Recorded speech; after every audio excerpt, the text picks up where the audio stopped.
नमस्कार जय जगन्नाथ मु जगदीश आपण अनंतरा चैनल को स्वागतम करुछि। आसंतु आमे आज आउ एक वृक्षलतार औषधीय गुण विषय जानिबा। तेजपत्र यह एक प्रकार क्षुद्र वृक्ष। यार उच्चता आंब बरकोली गछर उच्चता परि नुहे। यह 15 रु 20 फुट उच्चता विशिष्ट। यह एक झंकाळिया वृक्ष। यार पत्र सबुज सुखीगला परे यह धूसरिया अल्प माटिया रंगर होई जाय। डाला गुड़ाक भारी मटका सुविधा रे याको हातरे मध्य भांगी देई हेबो। एथिरे फूल फुटे किंतु एही गछर विशेषत्व हेला एहार पत्र पत्र सुखी गले एहार सुगंध अधिक हुए। देखा गले सुखिला पत्रटी को मकची देले तार गंध बाहरे। तेजपत्र प्राय समस्ते देखिचंती। एहाको आमे तरकारी पत्र रांधिबारे व्यवहार करिताउ। एहा दुकान बजार रे मिले। एणु तेजपत्र विषय रे विशेष विवरणी देबा अनावश्यक। आसंतु आज आमे जानिबा तेजपत्रर औषधीय गुण विषय। जदि हमर पाटिरु लाळ बाहरुची ताले आमे कोन करिबा।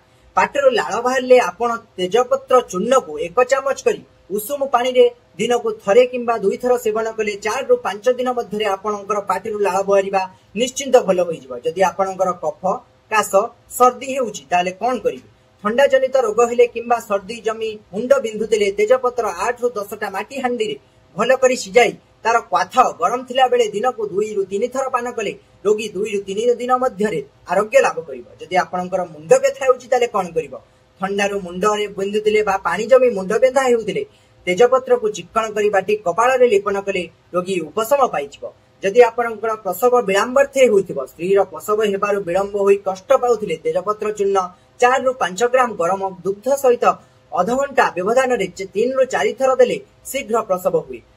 आज आमे जानि रे तेजपत्र औषधीय गुण विषय। आमे परदिन जानिबा आउ किछि वृक्षलतार औषधीय गुण विषय। आम अंतरा चैनल को जदि आपण नुआ अछंती ताले लाइक कमेंट शेयर सब्सक्राइब करबा को जमा भी भूलिबे नै।